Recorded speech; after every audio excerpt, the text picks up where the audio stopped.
दोस्तों, किसी का वध कर देना या किसी की हत्या कर देना, क्या ये दोनों बातें एक हैं? वध और हत्या ये दोनों शब्द क्या एक ही बात बताते हैं या इनमें कोई अंतर भी है? आइए समझते हैं। हत्या जिसे किलिंग कहते हैं। हत्या हन धातु से बना शब्द है जिसका अर्थ है प्रहार करना, आघात पहुंचाना। पर ऐसा प्रहार या आघात करना जिससे किसी के प्राण निकल जाएं। हत्या जानबूझकर भी होती है और कई बार अनजाने हो जाती है। हम रास्ते चलते हैं, चींटी हमारे पैर के नीचे आती है और उसकी हत्या हो जाती है।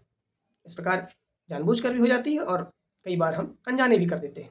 समाज में कई तरह की हत्याओं की चर्चा होती है, जैसे नरहत्या, मातृहत्या, राजहत्या, पितृहत्या, और स्वयं को भी कई बार हम किन्हीं कारणों से मार लेते हैं, अपने प्राण गंवा देते हैं, तो उसे आत्महत्या कहते हैं।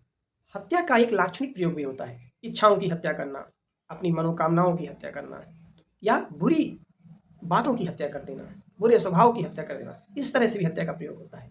परंतु वध में कुछ विशिष्टताएं अलग होती हैं। वध को कहते हैं स्लेइंग या स्लॉटर।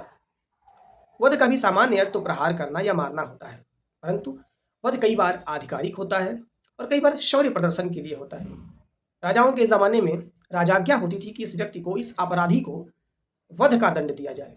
आमतौर पर यह माना जाता है कि वध किसी आपराधिक व्यक्ति का ही होता है, जैसे मृतकों में हमारे शिशुपाल वध, कंस वध, रावण वध। उनकी हत्या नहीं होती, उनका वध होता है। वध हमेशा सब प्रयोजन होता है, किसी कारण से होता है, चाहे वो कारण शौर्य प्रदर्शन हो और चाहे वह कारण अपराध हो।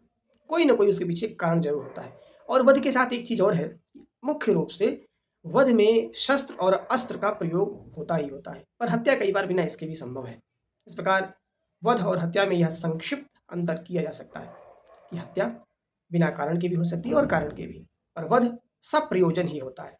उसमें शस्त्र और अस्त्र की भी आवश्यकता पड़ सकती है या पड़ती ही है। इस प्रकार वध एक तरफ से अपराधियों का ही होता है, पर हत्या कई बार निर्दोष की भी हो जाती है।